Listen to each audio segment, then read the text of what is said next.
mënyra se si ne konsumojmë, se si ham ushqimin, se ka njerëz që han shumë shpejt, han në këmbë, kjo ndikon tek zora? Po, patjetër që ndikon dhe ka një ndikim shumë të madh. Jo vetëm për ato çfarë ham, por edhe si e konsumojmë. Procesi i tretjes nis që në syrin tonë, që në fillimet e syrit tonë. Pastaj fillojnë dhe përpunohet në gojë. Kur ne i ulemi dhe jemi të qetë, patjetër që ushqimi, trupi do aktivizojë një rrjet sistemin parasimpatik. Fillon të sekretohet përshtyma. Ky rrjet fillon sekreton përshtymen. Fillon dhe acidi stomaku të rritet. Fillon të përpunohet niveli i enzimave tretëse.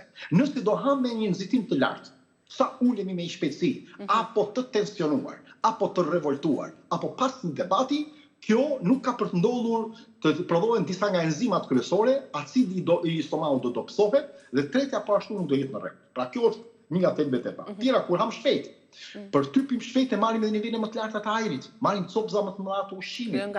Ato kalojnë në zor pa u tretur, fermentimi ndodh më i madh, kemi më shumë gazra, më shumë kapslëk. Nga ana tjetër stresi.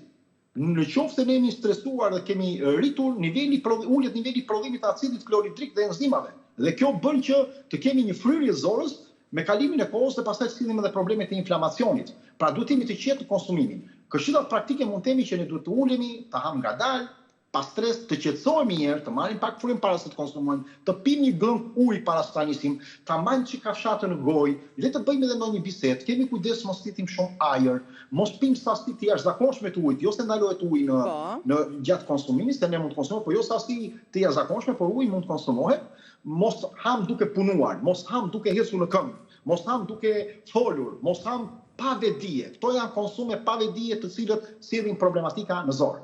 Nga ana tjetër, nëse doni të tani për ushqimet, kush janë? Po, më duhet patjetër bimët ushqimet që rigjenerojnë mukozën e zorëve, e sillin atë në terezi.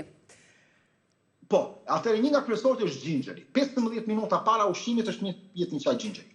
Në rast se kemi fryrje pas ushqimit.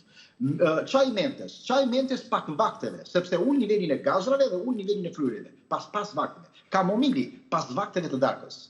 Pas darkës, sepse ndihmon edhe qetësimin e barkut, shton nivelin e probiotikëve, do shton nivelin e ushqimit për bakteret e mira dhe po ashtu qetëson edhe sistemin mendor. Nga ana tjetër është çaji i anises, e cila duhet të përdorur përsëri pas kamomilit rreth darkës, do të gjë e mirë, për të ulur një qetësi që ne mos kemi problem për të nesër kur çohemi. Konsumimi i papas ose i ananasit, sidomos pas ushqimeve, se janë shumë me nivele ndihmojnë tretjen falë enzimave të tyre që kanë. Konsumimi i utullës mollës, 3 herë në ditë po e kemi mundësinë nëse nuk kemi probleme stomakut. Edhe në mëngjes, edhe në drekë, edhe në darkë. Konsumimi i lëngut të kockave të mishit, sidomos të pihet një gotë në mëngjes do jetë shumë mirë dhe pak ndoshta në darkë.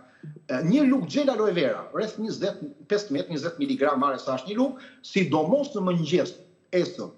Konsumimi i lakrës, lëngut të lakrës të fermentuar. 1 ose 2 lugë gjelle, jo më shumë, dhe në qoftë se nuk të kemi probleme mund ta konsumojmë, po jo i lëngu i lakrës të qishtë në supermarket, sepse ata janë nivele të shumta të acideve dhe është e vdekur.